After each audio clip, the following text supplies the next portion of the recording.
दोस्तों एक बार फिर से स्वागत है आपका प्रजापति न्यूज में। The downfall of Ola electric. एक कंपनी और इतने सारे झमेले, आखिर कैसे ओला इलेक्ट्रिक फर्श से अर्श पर आ गई और फिर वापस से फर्श पर आ गई? क्यों एक टाइम पर भारत की सबसे चहेती इलेक्ट्रॉनिक व्हीकल कंपनी लोगों की नाराजगी झेल रही है? आखिर क्यों इस कंपनी को लेकर इतनी सारी कंप्लेंट्स आ रही है? क्या ये कंप्लेंट्स कभी सॉल्व हो पाएगी? क्या है असली माजरा? क्यों कंपनी का ऑनर एक पल तो खुद को एलन मस्क से कंपेयर कर रहा है, तो वहीं दूसरे पल अपने बेचारे दुखियारे होने का गाना गा रहा है? ये सब क्यों हो रहा है? क्या है ओला इलेक्ट्रिक की असली सच्चाई? आज की इस वीडियो में मैं यानी आपका दोस्त विशाल प्रजापति आपको सब कुछ बताने वाला हूं। बस वीडियो छोड़कर कहीं मत जाइएगा। लेकिन हाँ, वीडियो शुरू करने से पहले एक छोटी सी रिक्वेस्ट है। वीडियो के नीचे रेड कलर का सब्सक्राइब बटन दिख रहा होगा, उस पर क्लिक करके सब्सक्राइब कर लें और साइड में बेल आइकॉन भी दिख रहा होगा, उस पर भी क्लिक कर लें ताकि आपको वीडियो मिले सबसे पहले। दोस्तों 6 महीने पहले ओला इलेक्ट्रिक का शेयर 52% था, वहीं 6 महीने बाद ये शेयर गिरकर 27% रह गया। ओला इलेक्ट्रिक में हर महीने करीब 80,000 कंप्लेंट्स आ रही है, जिसकी वजह से 3 सरकारी एजेंसियों ने कंपनी के ऊपर अपनी जांच शुरू कर दी है। और हालात तो ये है कि पूरा इंटरनेट ओला इलेक्ट्रॉनिक्स के फाउंडर भावेश अग्रवाल पर गुस्सा दिखा रहे लोगों से भरा पड़ा। और ऐसा होने के एक दो नहीं बल्कि कई सारे कारण हैं। अगर आप हमसे सबसे पहले कारण के बारे में पूछेंगे तो वो है सही रिसर्च और डेवलपमेंट ना करना।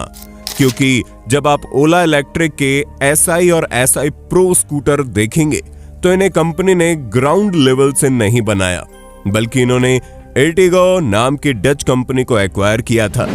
उस कंपनी के साथ ऑलरेडी ये बना बनाया स्कूटर मौजूद था, जिसे खरीदकर इन्होंने इंडियन मार्केट में लॉन्च कर दिया और खूब वाहवाही कमाई। तब ओला कंपनी ने यह दिमाग लगाया ही नहीं कि विदेश में बनाया गया स्कूटर भारत की सड़कों पर कैसा परफॉर्म करेगा, ट्रैफिक में इसका हाल क्या होगा। इन्होंने बस बना बनाया स्कूटर खरीदा, इसमें थोड़ी बैटरी बड़ी कर दी, पावर ज्यादा कर दिया और कुछ ऐसे फ्यूचरिस्टिक फीचर्स दिखाए जो कभी भारतीय लोगों ने देखे ही नहीं थे। ऊपर से लोगों को पेट्रोल से मुक्ति मिल रही थी। ये सारी चीजें भारतीय कंज्यूमर के लिए किसी सपने से कम नहीं थी। तभी तो जैसे ही इन्होंने अपनी इलेक्ट्रिक स्कूटर को अनाउंस किया, पहले महीने में 5 लाख बुकिंग हो गई। लोगों ने बुकिंग तो कर दी, लेकिन गाड़ी की डिलीवरी इतनी लेट आई कि कुछ लोगों का बुढ़ापा आ गया। जी हाँ, जो डिलीवरी 1 महीने में एक्सपेक्ट की जा रही थी, उसमें 4 महीने लग गए। ऊपर से 4 महीने बाद जब लोगों ने दोनों स्कूटर को कंपेयर किया तो एसआई और एसआई प्रो का हार्डवेयर एक ही था, बस एक ही फीचर्स ज्यादा था। लोगों को इसे लेकर भी कंप्लेंट्स आने लगी, जिस पर कंपनी ने कहा हम इसे अपडेट कर देंगे। फिर जो टच स्क्रीन वाला सिस्टम था वो लोगों को पहले जितना ही पसंद आ रहा था, बाद में उतनी दिक्कत आने लग गई क्योंकि चाबी नहीं दी गई थी। सारी चीज फोन से हो रही थी। अब अगर किसी का फोन खो जाए, ना चले, तो स्कूटर भी वहीं का वहीं पड़ा रहेगा, आगे नहीं बढ़ेगा।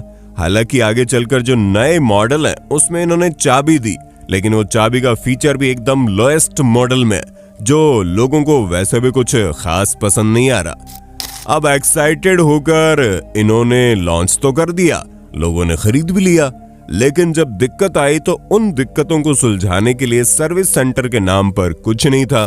कंपनी को लगा अरे इतनी अच्छी स्कूटर है, भला इसमें क्या प्रॉब्लम आएगी, हम तो सेल्स पर ध्यान देते हैं, सर्विस तो होती रहेगी।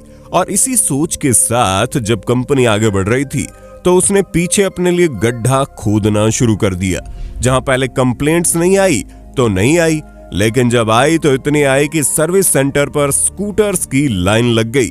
लोग परेशान, इतना पैसा खर्च करके अभी तो नया स्कूटर लिया था और एक खर्चा निकल आया वो ऊपर से। और इससे तो बढ़िया अपना पेट्रोल वाला स्कूटर ही था, कम से कम बंद हो जाए तो धक्का मारकर चलाया तो जा सकता था।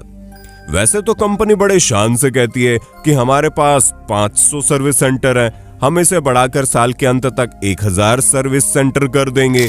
पर बड़ी बड़ी बातें करने से कुछ होना तो नहीं है ना।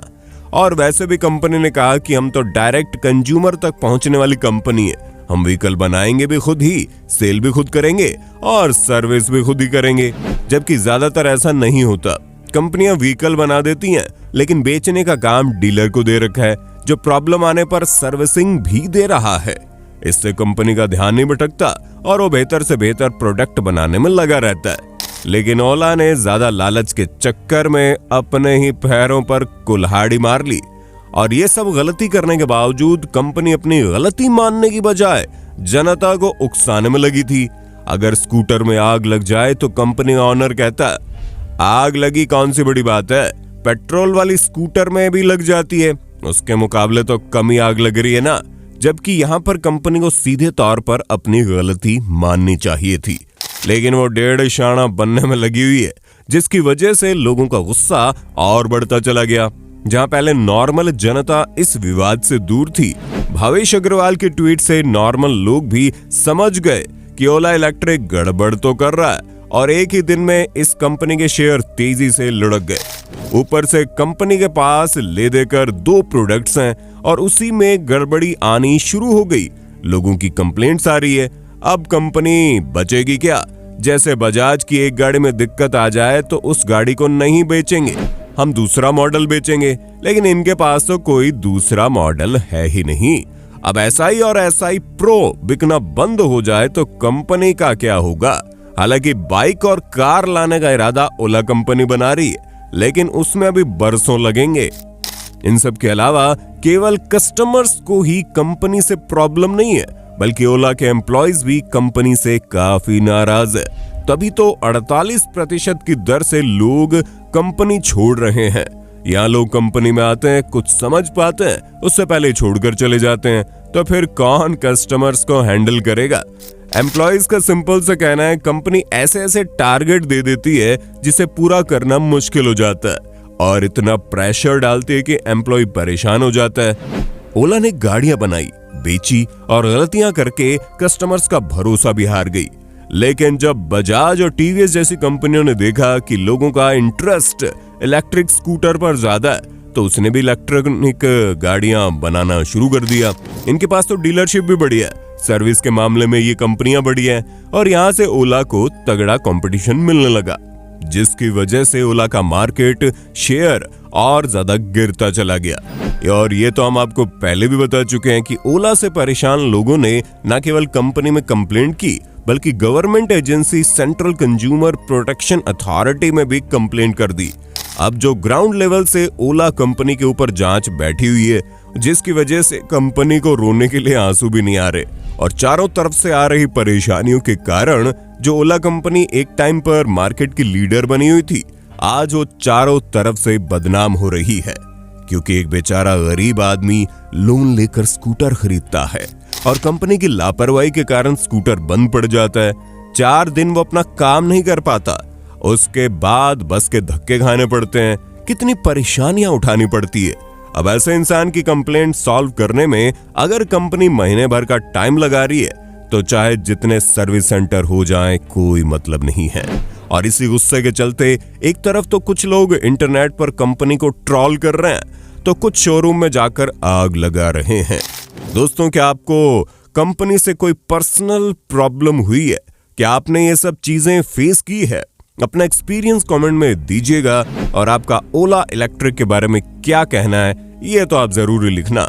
साथ ही इसी तरह की वीडियोस को देखते रहने के लिए चैनल को लाइक, शेयर, सब्सक्राइब जरूर करना। धन्यवाद। जय हिंद, जय भारत। दोस्तों, आपकी स्क्रीन पे 2 और वीडियोस दिख रही हैं, जिसे देखने के लिए आप इस स्क्रीन पर क्लिक करें। दोनों देखिएगा, बहुत अच्छी वीडियो बनी है।